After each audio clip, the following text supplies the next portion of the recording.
मित्रों नमस्कार। मैं एडवोकेट सुहेंदु जयपुरियार पुनः एक बार आपका स्वागत करता हूं अपने इस चैनल पर Jaipuriyar classes on legal practice, जहां पर मैं आप लोगों को ये जानकारी देता हूं अपने वकील बंधुओं को कि कैसे केस को वह बेहतर तरीके से लड़े, क्रिमिनल केस में कैसे वह बेहतर तरीके से लड़कर जीत हासिल करें। तो यहाँ पर मेरे एक वकील भाई ने पूछा है कि क्या वारंट के बिना पुलिस किसी व्यक्ति को गिरफ्तार कर सकती है।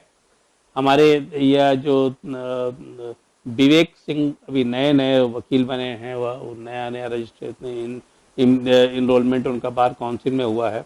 उनका यह क्वेश्चन है, वह तो झारखंड के ही रहने वाले, उन्होंने प्रश्न पूछा है।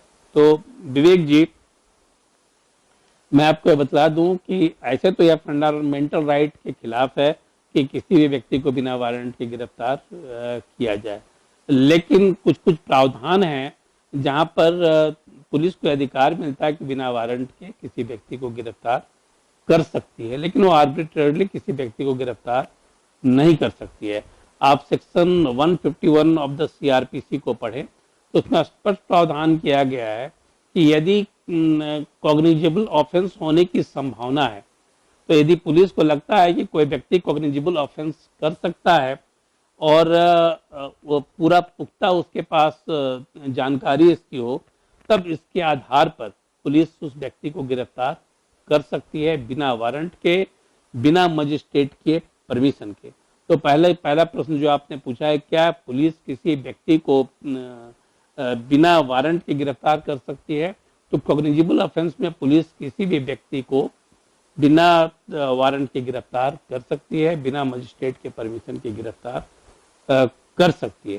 लेकिन इसके साथ साथ 151 सेक्शन 151 के सब सेक्शन 2 में बहुत ही स्पष्ट किया गया है कि पुलिस किसी व्यक्ति को 24 घंटे से ज्यादा शक के आधार पर अपनी कस्टडी में नहीं रख सकती है।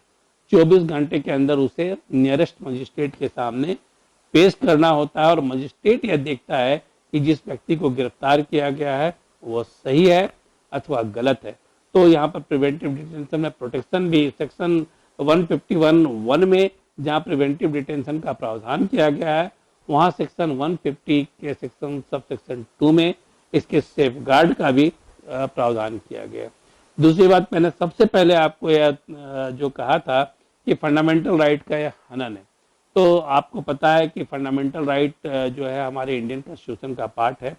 वह हमारे पार्ट 3 में 14 से लेकर 35 तक फंडामेंटल राइट की चर्चा की गई है, जिसमें कि सेक्शन 21 और 22 बहुत ही महत्वपूर्ण है।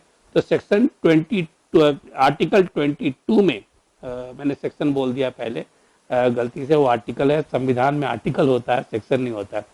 आर्टिकल 22 में बहुत स्पष्ट प्रावधान किया गया है कि किसी व्यक्ति को यदि गिरफ्तार किया जाता है तो उसे 24 घंटे के अंदर नियरेस्ट मजिस्ट्रेट के सामने पेश करना पड़ता है।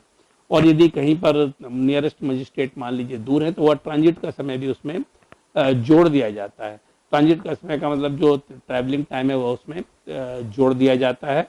और लेकिन 24 घंटा को निर्धारित किया गया है, 24 घंटा प्लस जो ट्रांजिट का पीरियड है उसमें उसे नियरेस्ट मजिस्ट्रेट के सामने पेश करना होता है।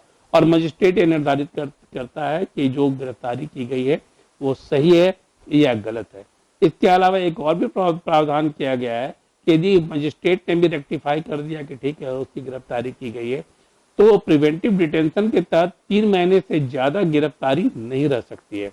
3 महीने तक ही वो गिरफ्तारी वैलिड होती है। 3 महीने के बाद उसे एक एडवाइजरी कमेटी के सामने पेश करना पड़ता है, जिसको हेड करते हैं हाई कोर्ट रैंक के कोई भी जो जज होते हैं, वह उसको हेड करते हैं और वह यह देखते हैं कि जो प्रिवेंटिव डिटेंशन हुआ है वह सही है अथवा गलत है। तो प्रिवेंटिव डिटेंशन का प्रावधान तो भारतीय कानून में है, लेकिन साथ ही साथ यह भी प्रावधान है कि उसको प्रोटेक्शन का भी प्रावधान है। यदि आपको गिरफ्तार कर लिया गया है तो आपको प्रोटेक्शन भी कानून के द्वारा ही मिलता है और मिलता रहता है। तो कहीं कहीं पर जहाँ पर प्रावधान की आवश्यकता है वहाँ पर यूज किया जाता है। मैं यह बिल्कुल नहीं कह सकता हूँ ये गलत है। ऐसे मैं प्रिवेंटिव डिटेंशन के बहुत ही खिलाफ हूँ, लेकिन मैं यह भी नहीं कह सकता हूँ कि पूरी तरह से गलत है। लेकिन यदि इसको यदि गिरफ्तार किया गया है तो आराम से आप विभिन्न प्रावधानों के तहत मूव करें, आपको रिलीफ मिल सकता है। तो मैं उम्मीद करता हूं कि विवेक जी आपने जो प्रश्न किया है उसका जवाब आपको मिल गया होगा। इसके अलावा एक आपने लिखा भी है कि शायद किसी आपके क्लाइंट के साथ ऐसा हुआ है, तो आप इस केस को टेकअप करें और आप चूंकि झारखंड में ही वकालत कर रहे हैं, जहां मेरे सलाह की जरूरत होगी आप बेहिचक मुझे मैसेज करें, ईमेल इस पीस में डाला हुआ है, आप बेहिचक मुझसे सलाह करें और सलाह लेकर अपने केस को आगे बढ़ाएं। जहां तक संभव होगा मैं आपको मदद करने की कोशिश करूंगा। धन्यवाद।